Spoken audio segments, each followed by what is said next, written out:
Hello and welcome to Inside the Greenroom. I'm your co-host, Blair Nichols, and I do have a special guest here with me, Mr. Pete Vargas. Pete, how are you today? I mean, you stopped at Inside the Green Room. Come on, man. Oh, sorry, Inside the Greenroom with PV3. And we got to add an and BBN, I guess, as on And parentheses B, for some is of it these. BBN? Is that your middle name? Like, dude, I don't even know. Blair, Yep, what? Blair Bryant Nichols. So All right, BBN and uh, PV3, man. There that's we right. go. Hey, all of you that don't know this, Blair might be one of the final weeks that I say this, but stoked to have Blair co-hosting this with me. He's literally doing this every day, helping events, helping speakers, our agencies booking speakers left and right. Like, this is what he does every day. And I'm excited for him to be hosting some of these with me. I'll still be here plenty. I'll still be here in the intros. But today, I'm excited about today's episode. I've heard a lot about this guest from Katie on our team, but also some of my friends have told me about this guest. And I know that you interviewed Will Curran, and he talked about two things that maybe don't get talked about enough, which is how do you run the technology, and is there actually an opportunity for virtual sponsorship? Is that what y'all dive into today, right, Blair? Absolutely. He is a tech aficionado when it comes to events. And we did talk about sponsorship because we heard this a lot from meeting planners, and it seemed to be one of the things they were most concerned about moving from a physical event to a virtual event is how do you still attract sponsors? What's the value for them? Are they going to get that same ROI? There's no physical booth. They're able to shake hands with them. So how do you create a really compelling sponsorship package that will sell and will actually convert for them? So they're going to want to keep doing it. It was a really awesome conversation. I mean, his energy, Pete, I think rivals only yours when it comes to talking about events. Well, I can't wait to listen to this episode, Blair. Great. Let's dive in. Hello, welcome to Inside the Green Room. I'm your host, Blair Bryant Nichols, and today I have Will Curran, founder and chief event Einstein for Endless Events. As the founder of Endless Events, Will Curran has been named one of the most influential people in the meeting and events industry, one of the 40 under 40 event industry leaders, 35 entrepreneurs under the age of 35, and Inc. magazine's coolest college startup, all before graduating college. Will has been producing in-person and virtual events since high school when he started his first company and has now worked in the production of large event clients such as Emerald City Comic-Con, Anheuser-Busch, Warner Brothers, Morton Salt, and Uber. His team's mission is to simplify the event planning process by creating the equation for an event's perfect solution. They also relentlessly seek to be the name in customer service in the events industry. From event logistics to business development to technical production, Will Curran has a diverse background in growing events and companies to the next level. Welcome to the show, Will. Thanks so much for having me, Blair. I'm super stoked to have you here. I might need to revise my bio as I listen to it because I've only got like 4 more years left where I can say 35 entrepreneurs under the age of 35. So I think I probably need to stop wearing that badge of young honor. Yeah, well, you graduate to the next level. 40 under 40, still got some more time on that. So That's true. That's it's true. all Yeah, good. like there'll always be, and then there'll be like the 50 under 50, and then I've heard that they want to shift these lists and start saying like, who are the top 50 over 50? Not just totally. tagging on the young Yeah, people. yeah. I love those lists. So, but honestly, like I think sometimes those lists are really helpful too, just to like find people. You're like, oh, I didn't know this person, like what they were doing, and now I'm like aware of what they're doing. Yeah. Well, that's where I want to start. I want to start with you started in this industry at a young age. So how did you get started in the event industry? What drew you to it and what made you continue to make that your career? Yeah, if you ever go online, there's probably like the story is probably like way over beaten with a dead horse when it comes to it. So I'll spare the like hour-long story of how I got here because it's also a very hilarious story because it's full of like big screw ups and stupid mistakes, like, or just dumb luck in a lot of ways. But to give kind of like the 1 sentence, 2 sentence explainer, started in actually, so my like kind of life started in middle school building websites. And I was like really nerdy in middle school, not the person I definitely am now. And then I decided to start what's called an internet radio station, which is like the days before Spotify and Pandora. If you want to discover music online, you tuned into an internet radio station. Did that in my freshman year of high school. And then Eventually got told I should become a DJ. So I tried DJing out. I really loved it. And I did electronic music. Then my friends asked me to DJ their backyard parties. Then they offered me $50 to do it. Got my first gig, started DJing all throughout high school, figured out Google Ads somehow. And apparently it was like super cheap, pay like 1 cent per click for the key term DJ, which was crazy. And basically started DJing like crazy through high school, started DJing more in college, but then also got burnt out DJing. So decided that I wanted to do these like giant DJ events. Instead of doing backyard parties, I wanted to do these like giant high school, college parties with concert level productions, lasers, moving headlights, concert line arrays, all the crazy production level stuff. And we went after it, created a market that didn't exist. Eventually, when you create a market that doesn't exist, you have a monopoly. Monopolies ensue, usually competition. Competition comes in, prices start dropping, got burnt out again, said, oh my gosh, like I don't want to be DJing and doing these high school and college events anymore. And then, basically pivoted into doing the production portion. And doing all the technical AV, lighting, sound, video staging for events and focusing primarily on corporate. And then along the way, we started up a blog and podcasts and lots of content and, slowly made our influence in the industry and where we're at now. And essentially, all along the way, our big thing is that, I went from being, this nerdy kid in high school and middle school, then to a DJ, to now we are probably one of the largest technical production companies in the United States. Wow, that's awesome. And, I don't want to belabor every step along the way, but I want to jump right up to more current times. So when did people start shifting their events to virtual? When did you start producing virtual events, even before, the recent crisis? Yeah. And it's really funny too, because I think a lot of people are like, yeah, like, so how long have you been producing virtual events? And like, I think what people are looking for now in terms of the scale of virtual events is no one was doing this level of stuff beforehand. But yeah, maybe someone was kind of trying to do it, but they weren't successful, right? Like I used to kind of laugh at when people were like, yeah, we had this really successful virtual event before the crisis. And I was like, yeah, people just wanted in-person events, right? So I kind of joke when people say it though, but it's funny because I was creating what would be deemed a virtual event since I was like even in middle school when I, starting the website, and I, stuck my webcam online and would hop in a chat room and have a chat room with people. Or when I was DJing, I would live stream and stream my music out and people could watch me DJ on a webcam. Right. And then, you had, Facebook Live, YouTube Live, like became very, very popular in most recent years.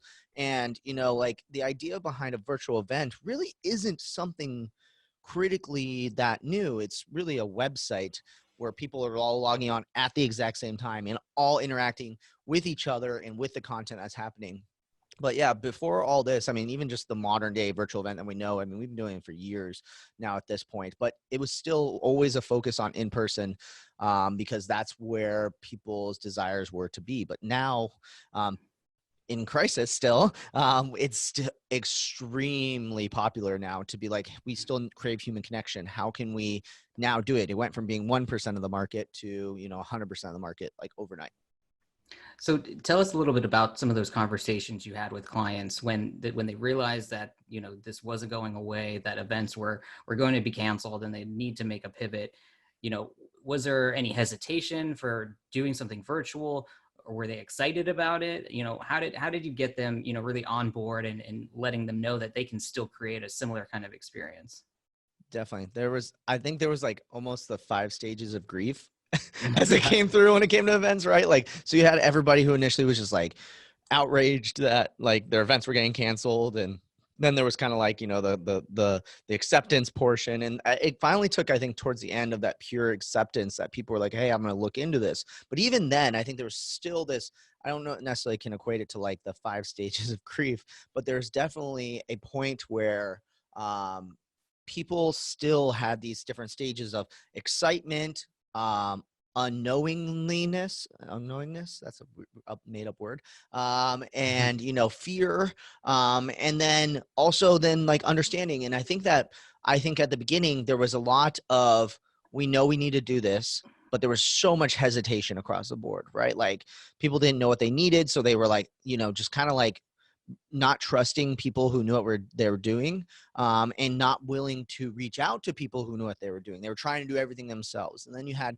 some people who were just like, just curious and, I want to look at this. You had still some people in denial, but I think a lot of people in the beginning were really fearful of what was going to happen, and they didn't know what to do. And they were kind of, I need to do this. I need to make this happen. But they weren't being the like strong, smart meeting and event planners that I know them to be.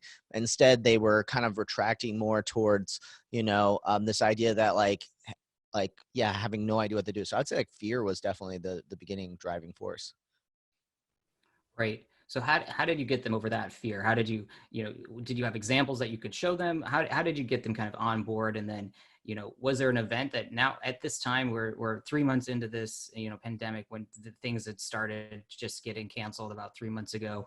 Have you had an event since then that you're really excited as was able to transform into something virtual that was supposed to be in person?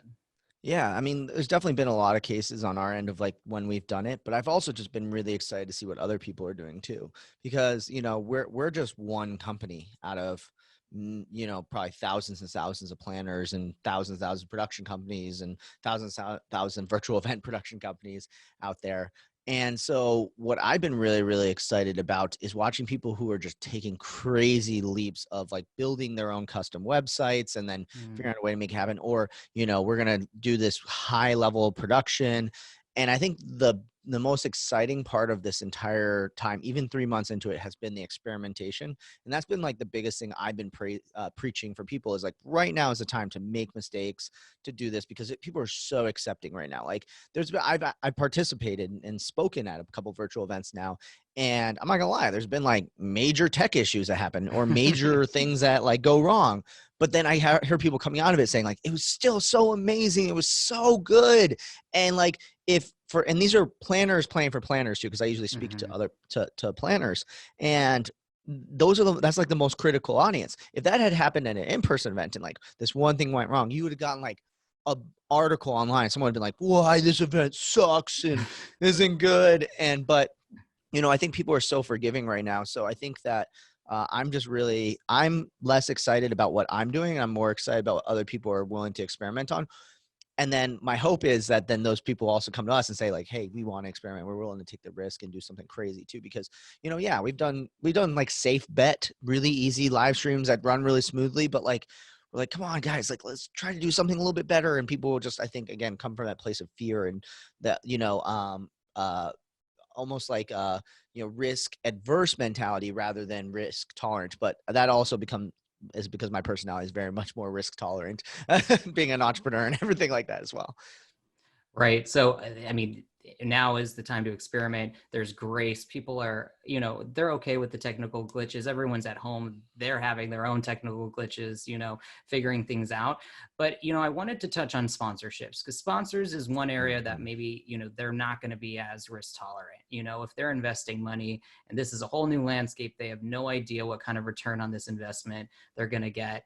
And I know you guys, have a lot of thoughts on virtual sponsorships and what that should look like. So what are your thoughts on the sponsor side, what they should be aware of, how should they do that? And on the planner side, how can they make this still a rich experience and a good investment for sponsors?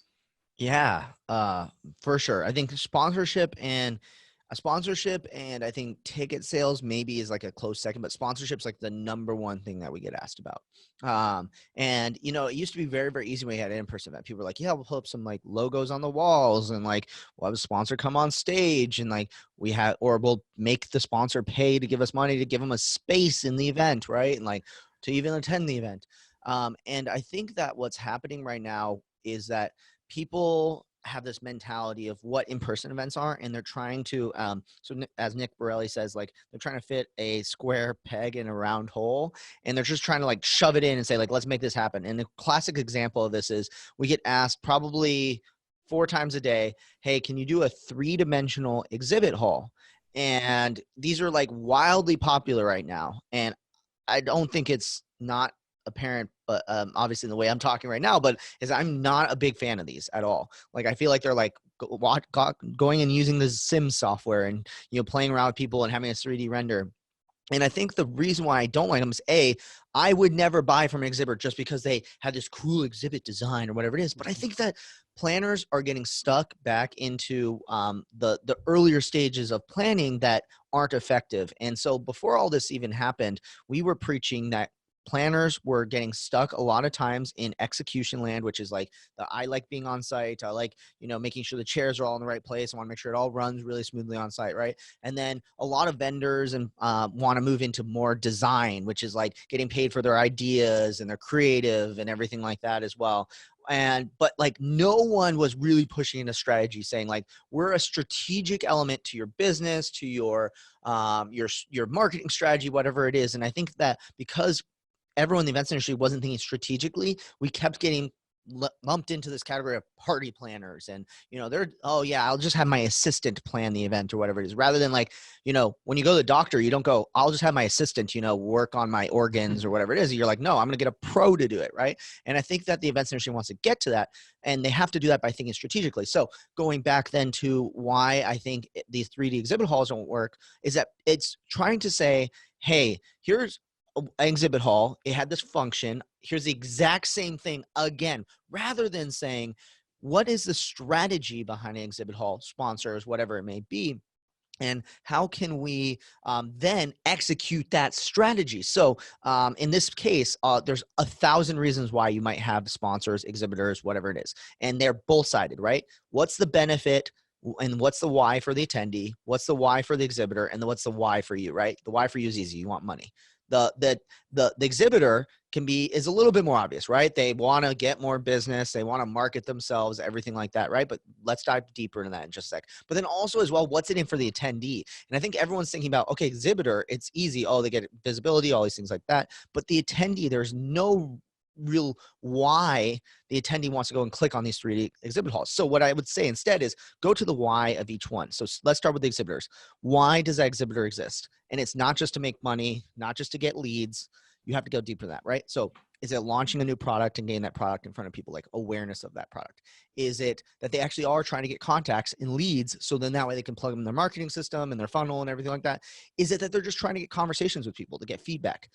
And then, or this is what a lot of people don't think about, is that exhibitor there just to connect with their existing audience that is already there, right? Like, are a lot of their customers already at this conference and they close a lot of business, renew contracts, all those things like that. And let's say, for example, it's all about conversations and getting conversations. Does a 3D exhibit hall create conversations? Probably not.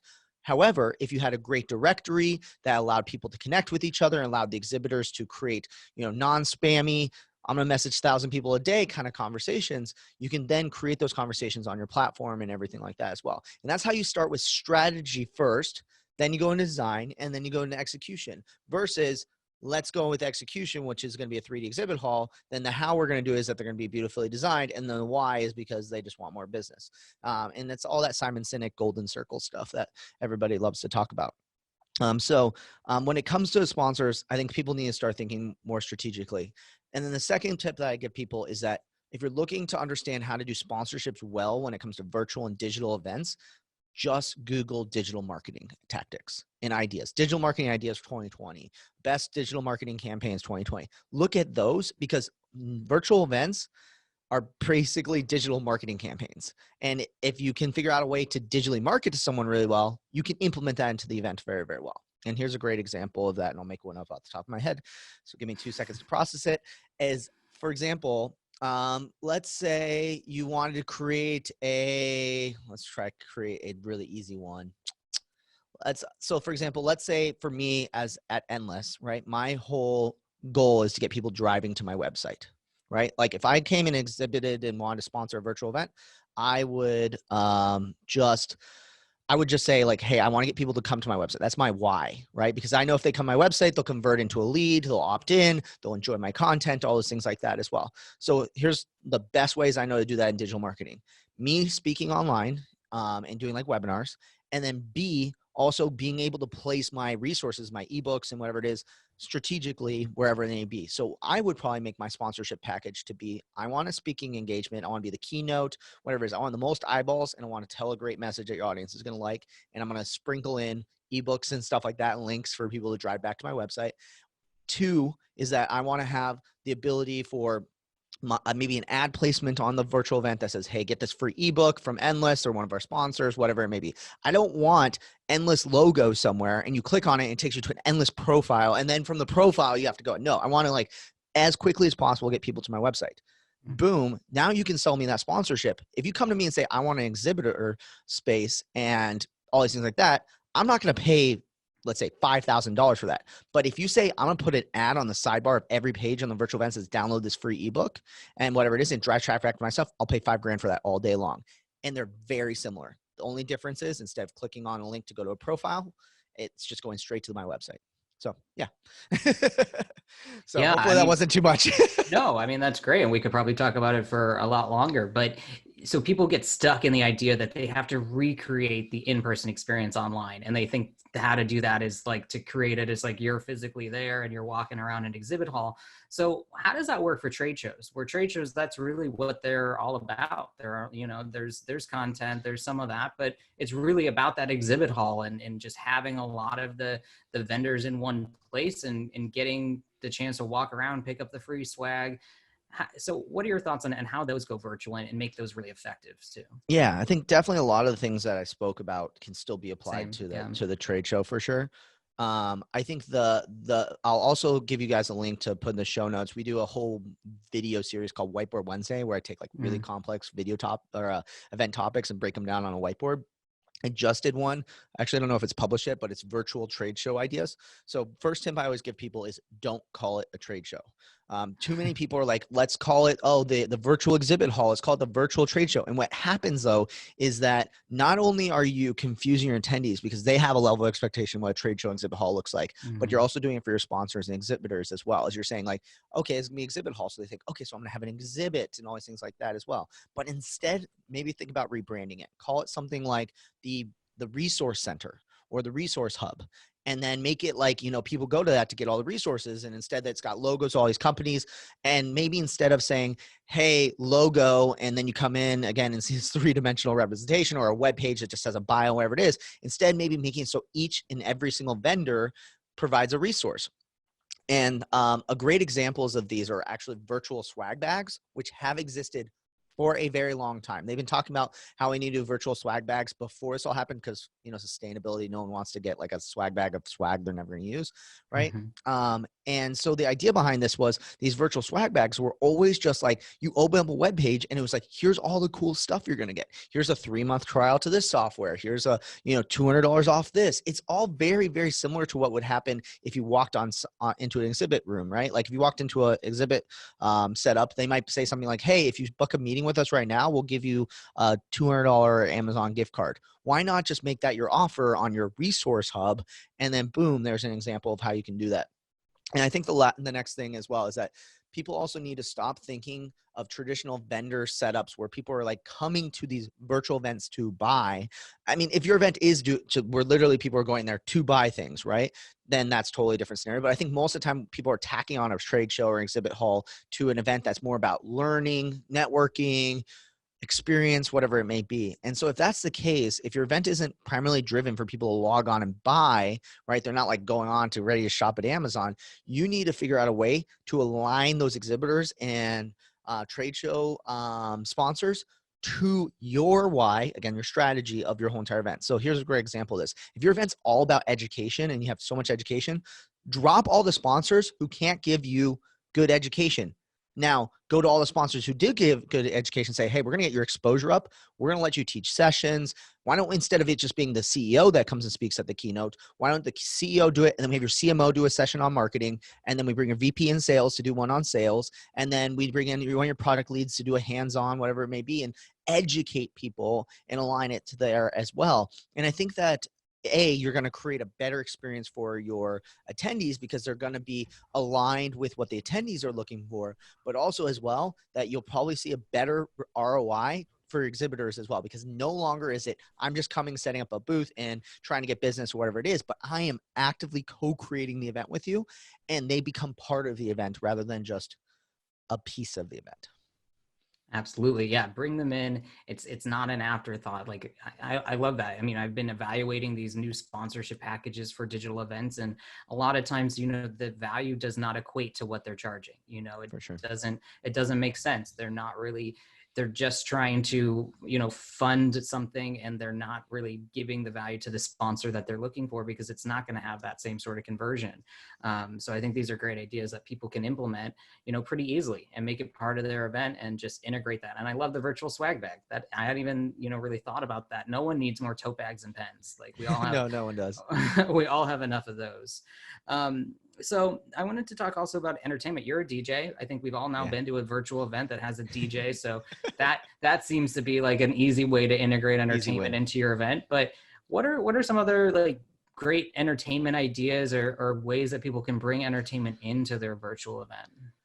Definitely. So I will admit that as much as I technically still am a DJ in my bedroom every once in a while, playing some tunes, for my friends. But like, I definitely don't consider myself a professional DJ anymore. Retired. Sorry. Retired. Yeah. Retired. There you go. Yeah. I occasionally come out of retirement for a set. But when it comes to entertainment, I will say too, that there are people who do this really, really well that are just mind blowing smarter when it comes to this too. So, again, like I recommend listening to an episode of our podcast called the Event Icons podcast. And the Event Icons podcast, we had Paul Creighton. He really runs an entertainment company, and he just spouts out like 100 ideas. And I can come up with like 1 or 2 a day. He comes up with like 100 in like a minute. But when it comes to entertainment, some of the cool ideas that I've seen, this one actually came from Paul in that episode of Event Icons, is he talked about how like, everyone's doing the DJ thing. Everyone's trying to like get like Miranda Lambert to sing acoustic in her like living room and things like that. But those are very like passive forms of entertainment, right? Like I'm just sitting in and watching this. But here's an example of how you can take it just a little bit step forward. Isn't expensive to do and very, very easy, and also aligns with what a lot of people are trying to do, which is education, right? So instead of having like a DJ play as, the keynote comes on and then DJ plays out or whatever it may be, instead, what he had as an idea is, hey, why don't we take a rap group? And what they do is, prior to the conference, the day before, they read the bio of whoever the keynote is. They learn about them. They get to talk to them a little bit before, half an hour maybe before they go on live. They see what they're all about, and then have the rap group introduce the presenter. It's going to be fun. They're probably going to find some way to make it really jokey and good, and it's going to be so unique, right? And what's going to do is it's going to allow people to absorb that information on who this person is, and they're probably going to make it really entertaining, right? So then the person does their keynote, it could be just a normal keynote, whatever it may be. Then what you do is you have the rap group at the end summarize the entire talk in a rap. And so what it does, again, people are going to be like, whoa, I want to see what's going on. And they're going to crack jokes in it. They're going to weave topics together.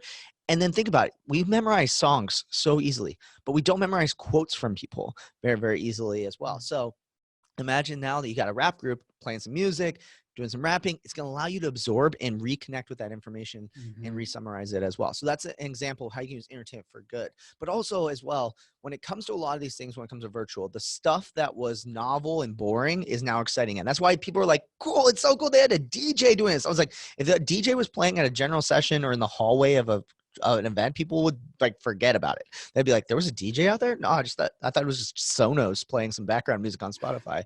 And so I think the more you can also figure out what are the novel things that people tend to forget and bring it in as well. And you can obviously let your mind wander. Now, here's the last thing I would say when it comes to entertainment is it's got to be interactive as well. Is that, for our 2020 event trends, we basically predicted that live interactive entertainment was going to be one of the biggest trends. I think it's even more important now that it's going to be virtual. We get stuck right now that people are like, again, that passive experience, but the more you can make it active, the better. So maybe, for example, the rap group can, ask everybody to submit a word into a word cloud and then raps about the word cloud. Again, getting people to interact with it. Maybe it's something like, you have, for example, Jackbox Party Pack, which is huge right now because it's so interactive. I get to play the game. Everyone gets to interact. And even if you're not playing, you get to vote and, vote on whether it's good or bad and things like that. And the more you can make it interactive as part of the experience, the more people get invested in it and the more people will stick around long term. That's awesome. And I mean, I even think about how Apple Music is now showing the lyrics, and when you're listening to your music, and with virtual, especially, you can have lyric videos, you can have people singing along, you can have people really joining in and like making it part of that experience rather than just watching. And so, I mean, entertainment's obviously what draws people a lot to events. Like they want to see that big headliner or that surprise guest that this company always brings in someone amazing, so they can still, also use that as surprise and delight, like make it really exciting, get people coming back the next day because they might not know what's going to happen after that. But, also it's hard to deny that a lot of reasons that people come to events is to connect with each other and to, throw back some drinks and have some fun. So how do you do that in a virtual event? I mean, we've all done a Zoom happy hour now, but Yeah. How do you get people to actually get excited about interacting in a way like that? Yeah, I definitely think be aware that everyone's done a Zoom happy hour. So you can't do a Zoom happy hour. It's the same way that you can't just do a webinar anymore, right? We all had to say about Zoom fatigue, webinar fatigue. I predicted 4 months ago that we were going to hit maximum webinar fatigue in the next like 30 days. And I think it's pretty much there, right? And so I think that you have to keep that in mind as you first start designing this. The second thing I think is that if you have a large group, you can't expect that large group to get together very effectively and for everyone to feel 100% involved in it. The same way that you stick, 1,000 people in a concert, it's probably not going to be as engaging as if you have 20 people sitting in a room doing an acoustic session, right? The acoustic session with that artist is going to be like way higher rated in terms of like, oh my gosh, that was so incredible because it felt more intimate. So I think that first thing that we need to do is draw it into more intimate environments as well. I think too, that similar to the kind of the way the club was always set up, that you always had different levels that people go to, right? You can go into this niche where it's quiet and you don't have loud music. You can go on the dance floor, it's bumping like crazy. You can go out to the patio and smoke a cigar with your friends or whatever it would have been, right? And so I think you also have to design that when it comes to your social experiences, that people have the ability to kind of pick a slight variation on that as well to choose their own experience. And that's very much, again, lining with one of our trends for 2020, which is personalization for attendees. You have to make sure your event's very, very personalized. You can't expect to do a lot of like one-to-many experiences because, like if someone wants to watch a one-to-many thing, what's keeping them from just watching a talk on YouTube, watching a live stream, for free, or just going and watching Netflix, right? So you're competing against that Netflix mentality.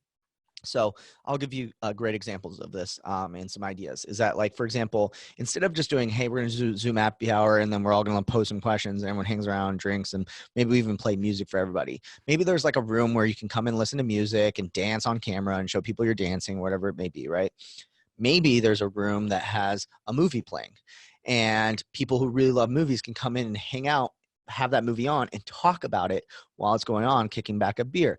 Maybe you have a room where, you have facilitated discussions about what's happened in the day. And those people who want to have really deep, dark discussions can do it. Maybe, for example, you have a board game room where people can go in and play, one of the many games that got converted into an online version of a video game. Also as well, like Jackbox Party Pack, right? I think also as well, like you have some of those people who are like, yeah, like, well, let's be honest. They're like, yeah, I want to get kind of a little crazy when I drink too. So maybe it's like, for example, getting, playing a game of like, for example, there's this card game called Buzzed. And it says like things like, I bet that you're wearing, all the people wearing red underwear have to drink, and, and everyone gets to have a drink on there. Or maybe it's like, you have a Cards Against Humanity room, like, right. Like, so you have all these different types of rooms that people can go into. And I think that it creates, again, that personalized experiences. And I think that, some people that might be overwhelming, but again, like when you come to your virtual event, consider it just like when you're doing your in-person event. You need people in every single one of those rooms helping facilitate, keep the energy going. You can't just like give a room and expect things to happen inside of it. But if you create these like micro level experiences, it's going to allow everybody to have a personalized experience and create their own all throughout the event. Yeah, those are great ideas. Some of those things I haven't thought of. I've tried out House Party and the Netflix watch parties. And so that's funny how things you can integrate into events as well, and get people connecting that way. So, AYR, we're in a company that helps people grow their business through speaking. So, I want to touch on speakers and content, as I'm sure you've dealt with a lot. And what are some things that you look for in a speaker, for an in-person event? How has that changed with a virtual event? And how do you, I know sometimes the client's making the decisions, but how do you steer those decisions and help them facilitate getting the best people possible for their events? Yeah. So obviously coming from a technical background, I always think like the technical things first. But when it came to in-person events, you know, and we were doing these big general sessions with like super wide screens and all this, you know, lasers and, you know, crazy stuff when it comes to people, when it comes to these stages that we were building, it was really easy for a presenter to show up and say like, here's my slide deck, give me a clicker, put a mic on me. And it's our responsibility to make sure that PowerPoint runs well, that they sound really good, you know, and that like their whole thing is just don't fall off the screen or the stage and like do a good presentation. But that's totally changed now with virtual, is that presenters have to come ready with technical knowledge, because like if your internet sucks, I can only do so much to fix that for you. That'd be like showing up with your shoes untied and you keep tripping over yourself when you're on stage. You know, if you don't sound good, like I can't adjust the mic to make you sound better. Like it's only on your end. So, but I think so you have to understand tech, or you need to make sure that part of your rider or whatever it is that you're asking for someone to get you set up in the proper way, right? But the more you can come ready with like a great podcasting microphone, a great camera, solid internet, multiple screens so you can look at the chat and, you know, master that sort of stuff, the better, because then you are coming together almost like it's part of your experience now, is that you come with that as well. It also means that the you know, the planning company or the production company doesn't have to send you a mic, doesn't have to send you a webcam, and then you have to ship it back and all that pain. Like you literally just show up, do your thing, and then walk out and go watch Netflix, right? So that's the first thing. I think that also as well is that the speakers right now that are crushing it are the ones that understand the platforms and how to use those platforms to a T, but also as well are pushing the planners to make sure that the features that they need to give a good experience are turned on, or that they're there as well.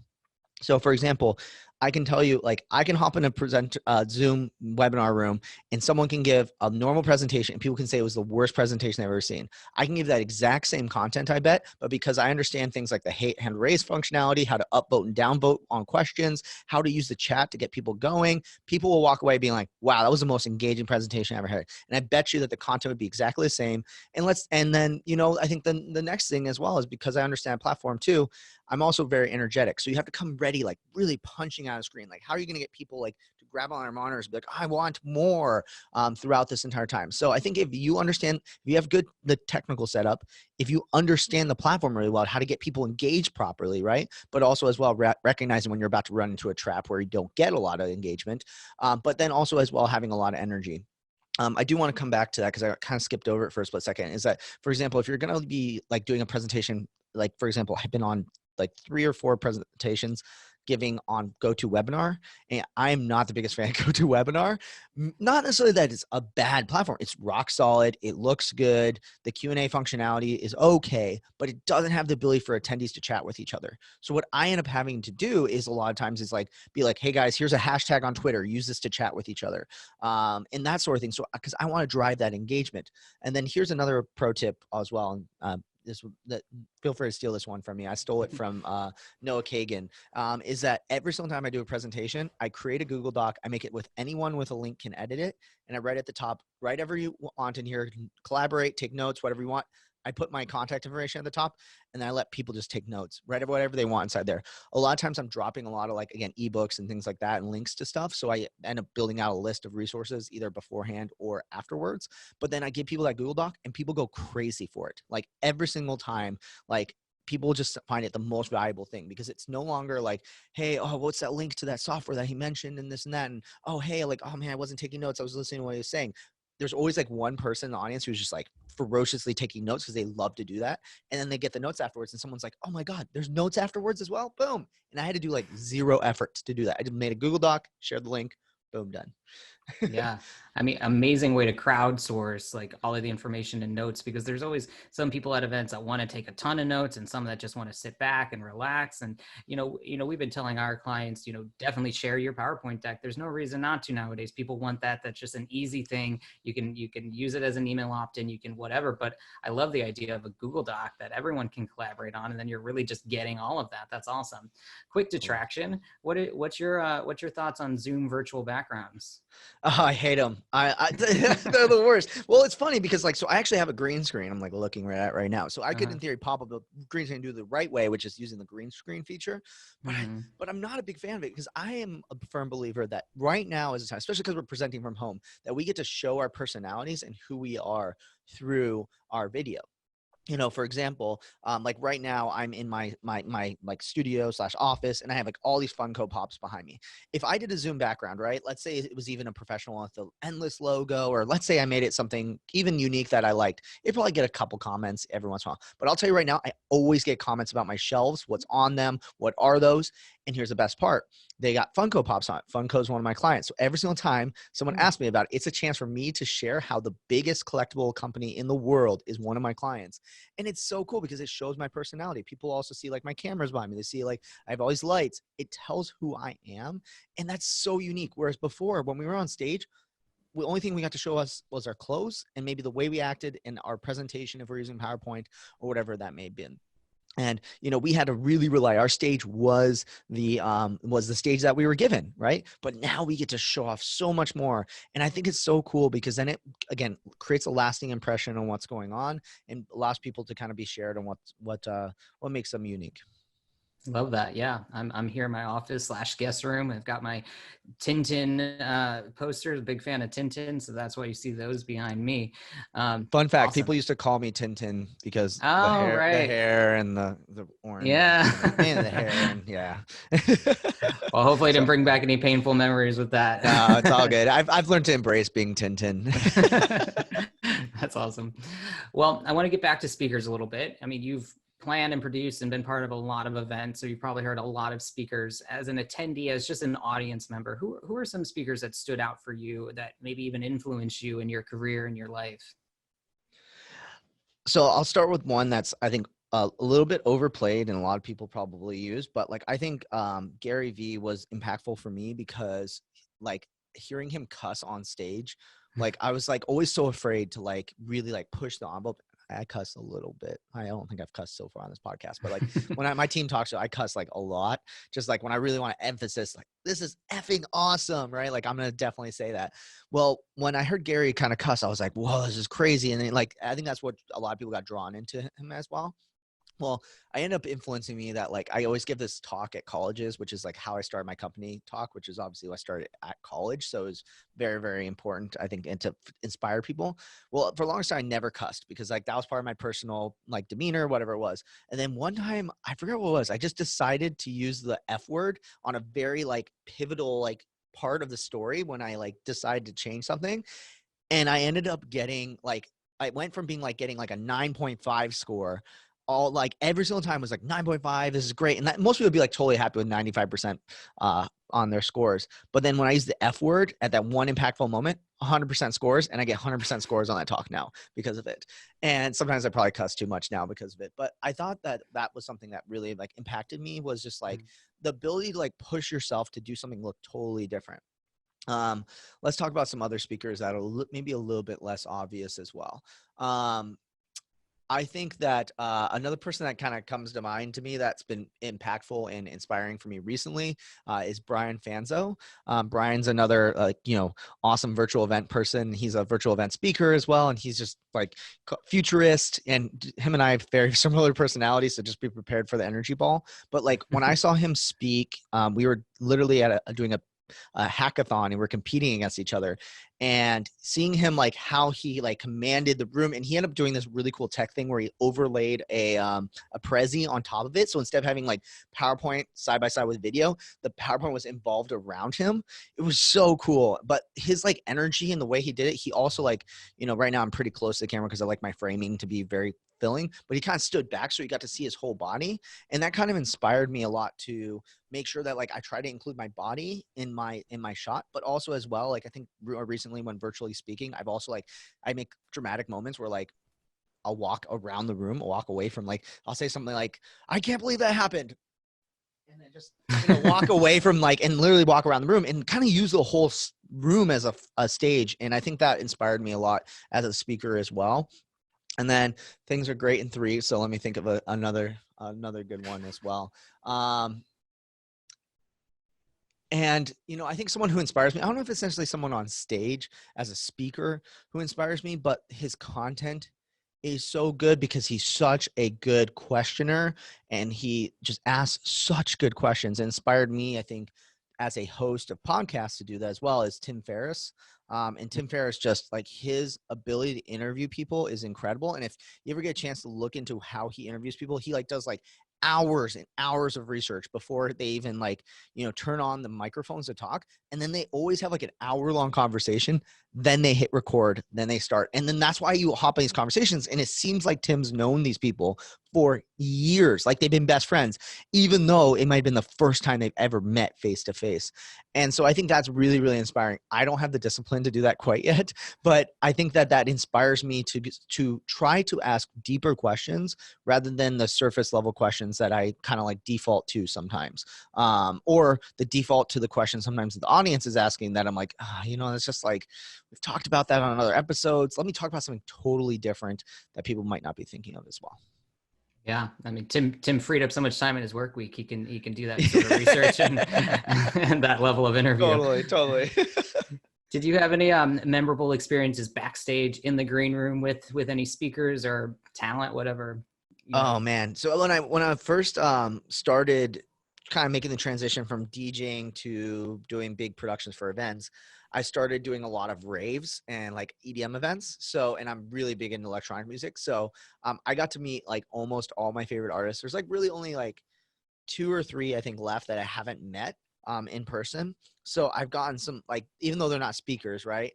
I think that I've had some really, really cool experiences. I will say that you learn so much about someone, and you can sometimes crush your hero dreams when you meet people backstage. And if that's at all learning, I've always learned like just to be super duper awesome to people. And I'm not going to lie, I forget meeting people all the time, and I forget like if I've met someone or whatever it is, but I always just try to like, if someone says something like, yeah, we've already met or whatever it may be, I like try to just like completely make fun of myself for being an idiot, right? Like, and let that person know, like, I really do care, but it's just really hard sometimes. But I think the thing that I've learned is that like I had some experiences with artists that I would go up to, and and they sometimes would be the same age at me at that point in life too. And granted, they were probably more famous than me, right? But like, I would just go to them and try to be like really chill and relax and be like, "Hey, man, great, like fan of your work." And you learned really quickly who were the really down to earth good people, and who are the people that you're like, I don't know if you're gonna go far. And it's funny because I reflect back on these experiences, and the artists who were jerks to me are not at all, like, they're not popular, not famous anymore, those sort of things. And people wouldn't even know who they were. But at that time, they were like the hottest thing in the entire world, right? And I was a huge fan of them. So that's one thing I think I learned when it comes to, I know it's the opposite of like, hey, this is a great story of like when I got to do XYZ with this person. And then I'm trying to think too. I also really love it too when you're backstage and you don't know who someone is, and then you find out who they were, and then you're like, oh my God, like I was just like chilling, like sitting right there, just like hanging out, when it comes to it. So I think that it very much like your reputation will definitely supersede you. Like, I don't want to like call out any very specific artist names on here because a lot of people would be like, who the heck is that anyways? But like, I think that I've told enough stories where people would be like, so yeah, tell me about someone famous you met, to that, like, that was crazy. And then I would always tell a story of like something really exciting, like, meeting, let's see, I'll use a positive example. It's like Skrillex. Skrillex is probably the most down to earth dude you'll ever meet in your entire life. But then like, I would always tell a story of like the bad experiences that I had. But I think that, for example, one reason why also I give another great experience is because we're producing so many events. We're the tech guys, right? So like a lot of times we're responsible with how good someone's performance is going to be. And my favorites are when like people on stage, like, get on stage and publicly like call out, like I'll be backstage as a producer working with the A2, getting them all mic'd up and everything like that. And they'll go, oh yeah. And then we'll get on stage and they'll be like, shout out to Will and the whole AV crew from Endless Events. They're making this all awesome. Give them a big round of applause. They don't even have to do that at all. Like, it was sometimes so random, and it makes us feel like super special. And then forever, those people will be heroes to us. But I'll use an example of Skrillex to do this, is that this is right after Scary Monsters and Nice Spirits hit it big. So he is like went from being no one's heard of this dude to like probably his peak amount of fame. He's kind of kept his fame, but we are doing an event at the Marquee Theater in Arizona. And this is not the biggest venue in the state, but it holds like about 1,000 people. His last show in Arizona had like 100 people at it, to give you an example. And the show was sold out, good to go. Most DJs show up like 10 minutes before the show. They plug in their USB and they just play their set. They walk out and they want to be left alone. That's like, I'd say 70, 67% of people. It sounds like the dream for most presenters is to be like, I want to walk in, present, and walk out. Skrillex showed up like 4 hours before the show. And, we were still in the middle of setup and sound check and things like that. And he was just like, hey, and he just walked in. No one knew and we're like, oh shit, he's here. Oh, there you go. I cussed in the show. And he he walked around and said, hey guys, I'm really early. Don't worry about me at all. And then started kind of asking some questions and stuff. And then, and asking questions just about like, oh, this is really cool. I haven't seen this before. Okay. This is all set up good, and well, I remember that then he's like, hey guys, like, when will you guys be ready for sound check? And we're like, give us like an hour or something. He said, okay, cool. So he goes back to his green room, does his thing, comes out and he's like, all right, we do the sound check. Right. And he goes and like listens to how it's all sounding on stage for him, walks around. Then what he did, and this is what shocked me at the time, walked out into the empty audience area and listened to how the sound system sounded for the audience on all parts of it. And then he walked back to the front of house, went to the audio engineer and said, dude, sounds really great. Like, this sounds fantastic. Thank you so much. My lighting engineer, who was sitting next to him, goes, hey, or he's just sitting there. And what Skrillex did was really impactful, because whatever it was, 9 months earlier, that same lighting engineer was working the 100-person show. Skrillex walked over and said, hey, you were at the last show that we did here. You're the lighting guy, right? And he's like, remind me your name. And he's like, no, Chris. And he's like, oh, Chris, dude, it looks awesome. I'm so glad to be like in good hands with you. Like, this is so great. Right. Like, and I was like blown away by this. I'm like, this dude's this is like the Justin Bieber of dubstep right now. And what it ended up doing was realizing that it wasn't just about his experience, what he was doing on stage, how his audience felt, but then also the crew that was working the show as well. And forever in that moment, I instantly grew so much respect for him, and I will always have respect for that man. I probably until he murders somebody, but like so much respect for him. And that's why I think he's one of the best artists. And I think that's why he's on every collaboration and why his music is so good as well. That is gold. That's gold. No, but that's so important for speakers, everyone to keep in mind that like the impression you make is not just on stage, it's to everyone that's working on the event. It's to everyone you meet, backstage or in the meet and greet. And the really good, and I'll have like a lot of the same kind of stories. And when the name comes up and someone's like, oh, that person's like, oh, that person, they might be beloved. They might be like, have a huge following, but I know that my quick experience in the green room or backstage with them wasn't spectacular. So I think that's really important to keep in mind. And I've heard those stories again and again from the people who don't treat the crew and their colleagues well. They don't last. They don't keep working, and they don't have that same sort of career that other people that do this really well and who are just genuinely good, down to earth people. You got to show curiosity. You can't just, if you think you're too good to talk to the people in the green room or the assistant to the other speaker or something, then it's really transparent. And then you don't realize how that can spread. And maybe even if it's just karmically. I love that. So thanks for sharing that story. That's awesome. Well, Will, I think we're getting to the end of our time. How can our listeners get in touch with you? I know it's going to be in the show notes, but what's the best way? So 2 quick ways. If they want to get a hold of me or just learn a little bit more about Will Curran, willcurran.com, WILLCURRAN. And then if you want to learn more about like Endless and what we do when it comes to the event side of thing, it's helloendless.com. But yeah, if you check those out, the willcurran.com has all my social links and everything like that, links to my vlog, links to my podcasts, all the socials. And then helloendless.com is where like all that awesome content is, our virtual event speaker checklist, our, virtual event planning checklist, all of our webinars, all of our podcasts, all that stuff's on there all day long. That's awesome. Any closing thoughts for our audience? Thanks for having me. I mean, this is just so much fun. I love getting to share stories. And, I think that anyone who's listening to this podcast right now, like you're already light years ahead of where most people are at. Always be crafting, always be working on yourself, and always be trying to find something new. Once a year, try to develop a whole new skill. Last year for me, it was network engineering. This year, I taught myself JavaScript. So, just always find that next thing that you want to learn. So then that way you keep learning and growing. Awesome. Thank you, Will. Thank you so much for being on the show. Everyone, you can find out more about us at InsideTheGreenRoomPodcast.com. And if you're an event planner, join us in our private Facebook group, Your Events Matter, and you can be part of our next discussion live.